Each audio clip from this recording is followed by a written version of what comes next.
Good afternoon. Where did that 4 hours go? It is still Tuesday, but it feels like it could be 3 days on from when I saw you last. A few minutes to 4. I'm definitely in longs now, but it's so actually mild, no breeze, still got the hat on just because of what's underneath, and it is a little bit warmer. It's a little bit, a few notches down on where we were at noon. Andrew, what are you doing? You're in for a double whammy. You're like buses. I don't see you forever, and then there's you arrived twice. What's all that about? I haven't got my yoga block. I saw the time and thought, oh my goodness, I've got my extra large sweatshirt on today. The one I don't know where it quite came from. It appeared in my car boot. It's definitely a bit cooler, Andrew. It has to be said. Need to get on with it. Is anyone else there? Please don't tell me it's just you and I, Andrew. I can't even kneel down because it's wet. Oh, thank goodness for that. Ken, you've saved me. Are you ready for 8s, Ken? Are you ready for some the tangle? Doris, are you ready for a tangle? I said tangle, not tango. It didn't start out as a tangle. It started out as Sway 8s, and Mrs. Hillier named it the tangle yesterday. What's Andrew saying? Just untangled from yesterday. I have no intentions of tying you up, Ken. It's okay. So a little bit of tanglage is okay. So figure of 8s has got you all in a bit of a tangle. It's dropping here as well, CK. All right, Maddie. Afternoon. Here you all come, as regular as clockwork, as regular as movement snackers 3 years on. Come a bit closer so I can read what's going on. I think I've got a part 2 of the tango. I keep wanting to say tango. Definitely won't be tangoing on the balcony. Body or brain? Both, Doris, in answer to that. Now I am all ready to go. I've packed up, finished the thing that I was doing, the thingy thing that I've been on all day.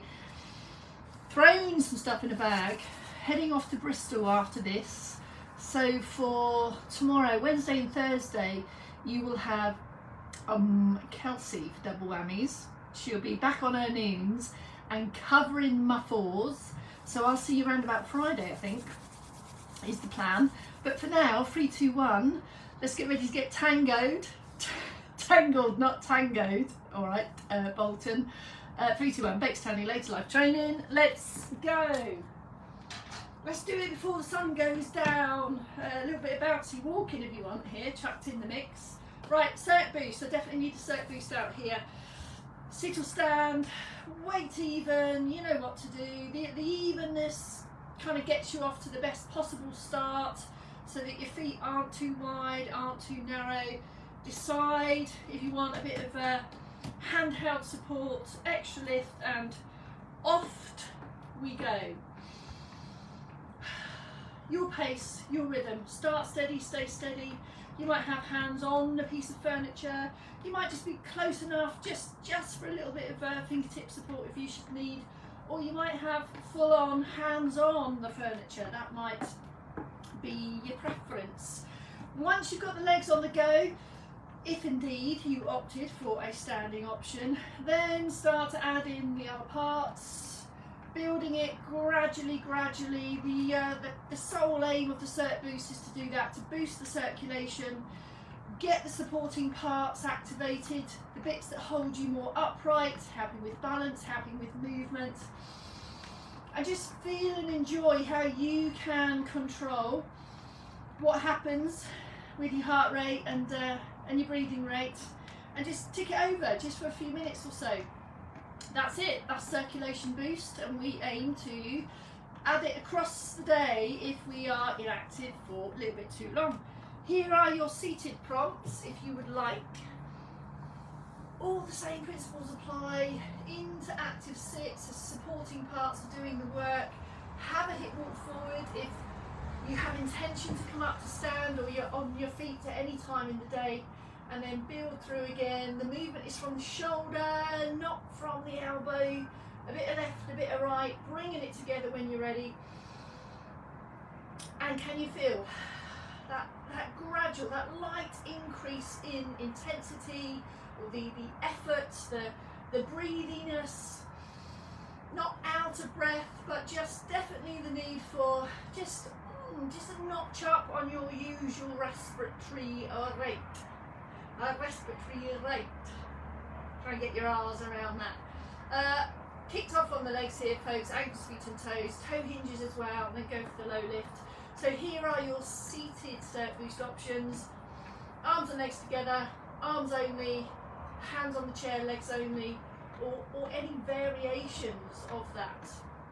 And then finally, the diagonal one might work for you also. That's it, that's your flurry of Cert Boost.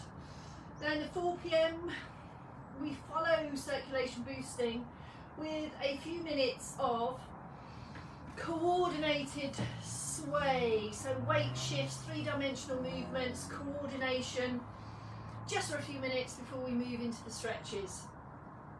Today's Tuesday, yesterday was Monday, and we start every Monday with a new sway. This is what we did yesterday. I've come up to stand for the whole view, remain in sit. If it's new, if you're unsure about how you're going to fare with coordination on your feet, have a sit down first. Hang on a minute, I'm just trying to remember what we did yesterday. Extra lift and extend. We started with single arm figure of 8. And as you can see here, that might be that you want to maintain contact with the outside world, so that support might be in front of you, like so, or you might just be nudging up to it in another way. You might just have your hips on it. So in that case, the figure of 8s would go here, swooshing between left and right. So I'm leading with the back of the hand, changing the palm, swooshing round, back to the start point, and then change. That was pretty much it. And then from here, we added in some additional complexity, if you would like. So at the end of the figure of 8 on one arm, we start the other one. So there's a moment, there's a period in time when both arms are moving at the same time. So as that 8 finishes, that 8 starts. And then we can start to add them together. I'm going to have a sit down for this next bit. So as the complexity goes up, perhaps you'll feel more challenged in your balance. So you might want to rehearse these in seated first. So here's the beginning, and they can be small 8s. They can be small here, happening in front of the body, or they can be bigger and wider.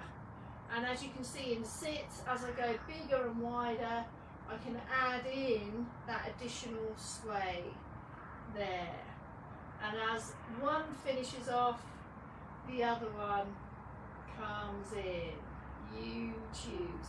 The aim then is to just try to find a place where both arms could be moving in the same figure of 8 at the right time in different directions. So it could be this. So there's going through the 8, there's the top end of the 8, and there's the underneath of the 8. Crossing through the centre, around and back round. And it's probably at this stage that we started to call it the tangle. So both arms are doing a figure of 8, but in different direction. There's the top end of the 8, and there's the bottom fat bit of the 8. There you go. Okay. You might want to slow that right down, right down, and visualise the 8 in front of you, top end circle, bottom end circle, like so. In stand, if you like the feeling of the swayy 8s and you're confident and comfortable with a weight shift from one leg to the other, you can start to add the sway. Each circle of the 8 has a shift and a sway. And if the double arm sway isn't working for you, go for the singles. So the singles go here, around about. And then over time, just start to bring in the other one. And this sway can be as small or as big as you want. If you're going to go bigger, turn the toes out a little bit and have the knees going in the direction of the toes. Or if it's really small, just keep it comfortably, just kind of a little shift from side to side. Okay, there's a part 2 if you would like it. So I'm going to go back to single arms. I'm going to go back to my single arm 8, like so. And on the crossway, I'm going to step back, and on the bottom 8, back to base. And as I change arms, the first diagonal swoosh takes a step back, top end, back to base, back step, single 8. So 2 circles, isn't it, the figure of 8? So we step back, ball of foot for the top end of the circle, back to base for the bottom end. Step back, bottom end, step back, bottom end. That's the part 2. If you don't want the part 2, keep the part 1.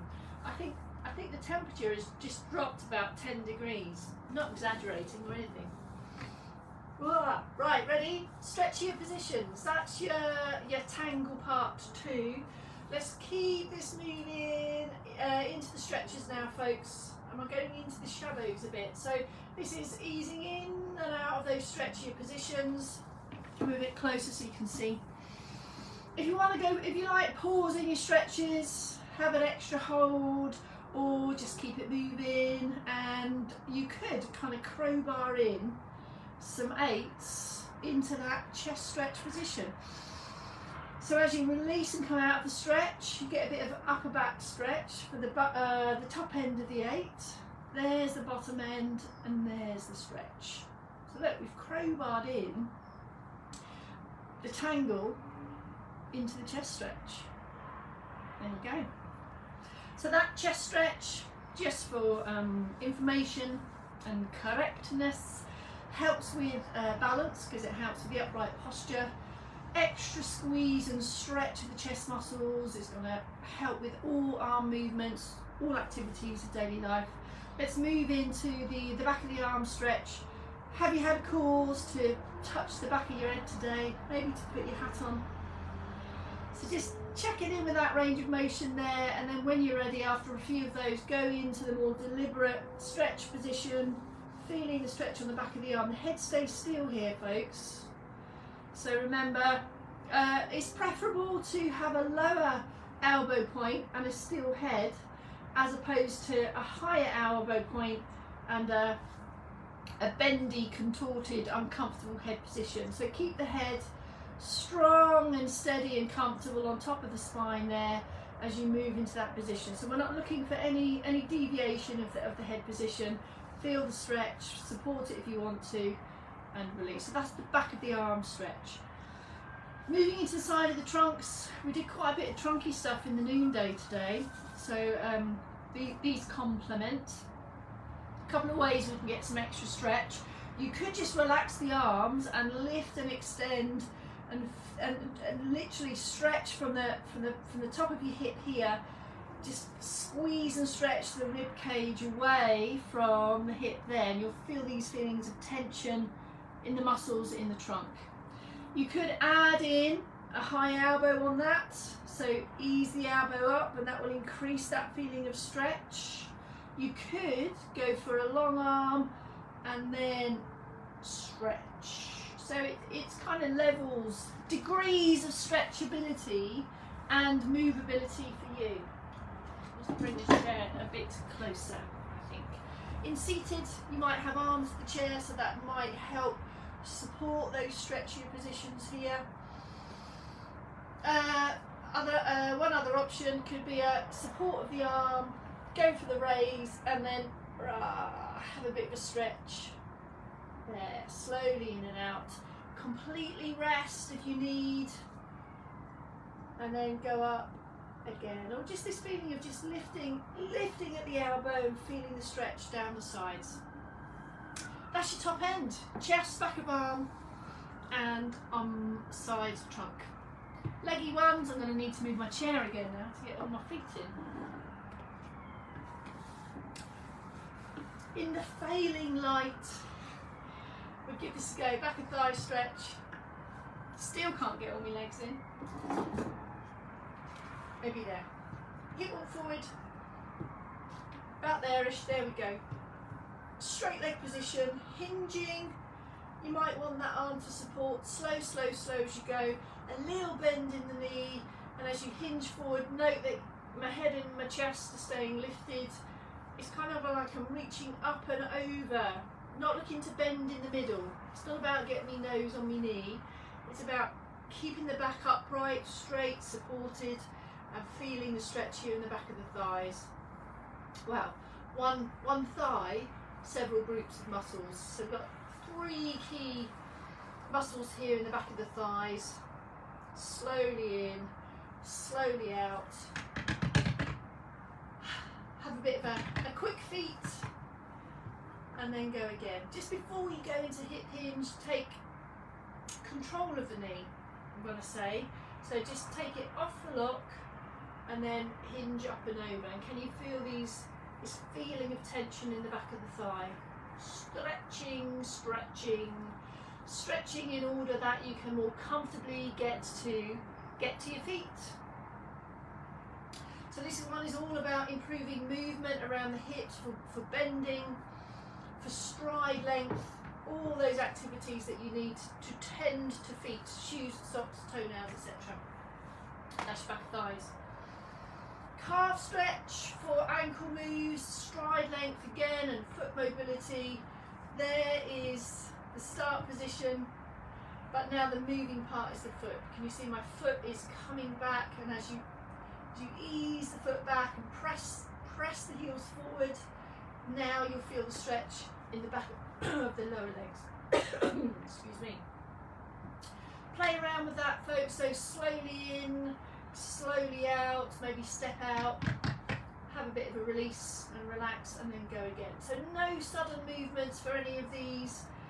You are in control. Just take the time. The idea of the movement snacks 3 times a day is that we think about movement, think about how we move, how we sit, how we stand, how we reach, how we push and pull, so that we can make more of those movements so that they become easier and more efficient over time.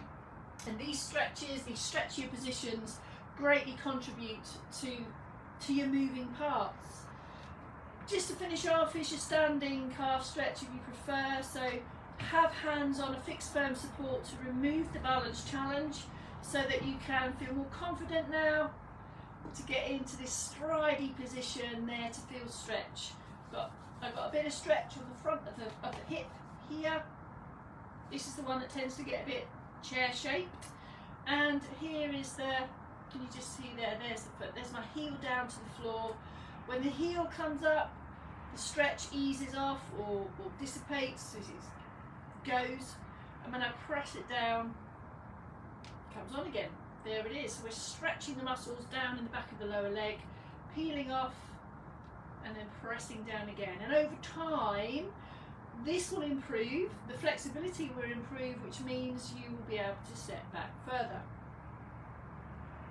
I think you can see and feel, if you're doing this, that confident strides are all part and parcel of this type of activity and position there.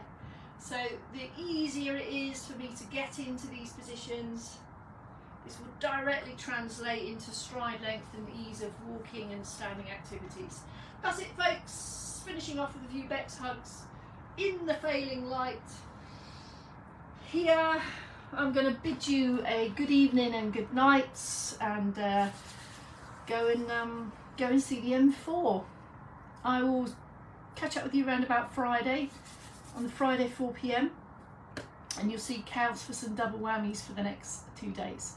That's it. Good to see you, Odile. Ted, it is a bit cold here. Ted, good to see you. Excited, Ted, to perhaps think that we'll be visiting you over there. I won't say any more than that yet until it's confirmed, but good to see you on here, Ted, and look forward to perhaps working with you more next year. That's it, folks. Bye for now. Keep movement stuck in. See cows in the next couple of days. Dave will see you next at 8 o'clock in the morning. Bye for now.